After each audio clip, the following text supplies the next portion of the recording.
Recorded Books and One Click Digital present Friday Night Lights, A Town, a Team, and a Dream by H.G. Bissinger. Narrated by Tom Stechschulte.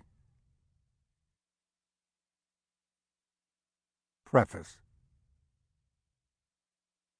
Maybe it was a suddenly acute awareness of being 30-something. Maybe it was where I lived, in a suburb of Philadelphia, in a house that looked like all the other ones on the block. Or maybe it was my own past as an addicted sports fan who had spent a shamelessly large part of life watching football and basketball and baseball. I just felt something pulling at me, nagging at me. A soft voice telling me to do it, to see for myself what was out there, and make the journey before self-satisfaction crept in for good. The idea had been rattling in my head since I was 13 years old. The idea of high school sports, keeping a town together, keeping it alive. So I went in search of the Friday night lights, to find a town where they brightly blazed, that lay beyond the East Coast and the grip of the big cities, a place that people had to pull out an atlas to find and had seen better times, a real America. A variety of names came up, but all roads led to West Texas, to a town called Odessa.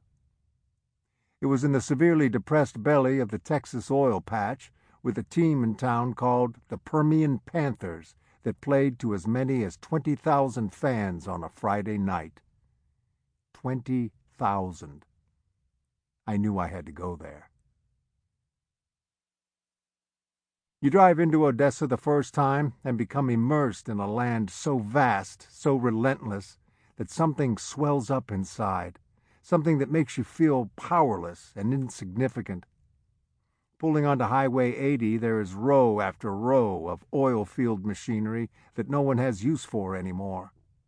Farther on down comes a series of grimy motels that don't have a single car parked in front of them.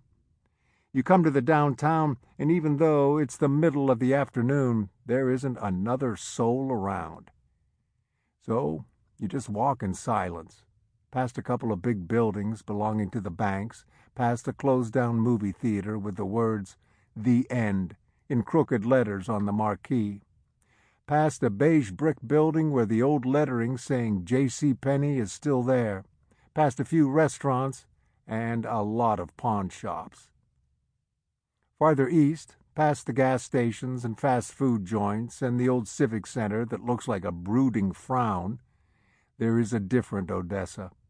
It's almost suburban, with a shiny mall and comfortable ranch houses, many of which have for sale signs planted in the front lawns. Driving back south, there is still another Odessa, called the South Side. It is across the tracks, and it is an area of town predominantly for minorities. Turning around again, heading north on Grandview, back into those plains, there's a feeling of driving into the fathomless end of the earth. And then it rises out of nowhere. Two enormous flanks of concrete, with a sunken field in between.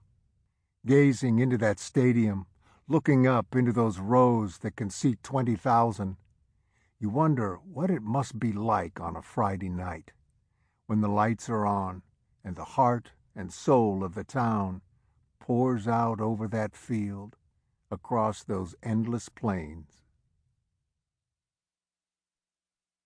I visited Odessa in March of 1988.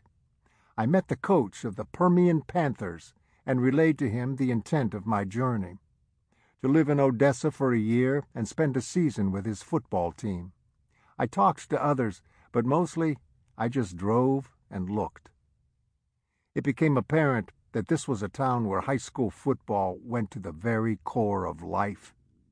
From the glimpses of the South Side and the for sale signs and the unwanted machinery filling up the yards of Highway 80, it also became apparent that this was a town with many other currents running through it as well. There seemed to be an opportunity in Odessa to observe not simply the enormous effect of sports on American life, but other notions. Sample complete. Ready to continue?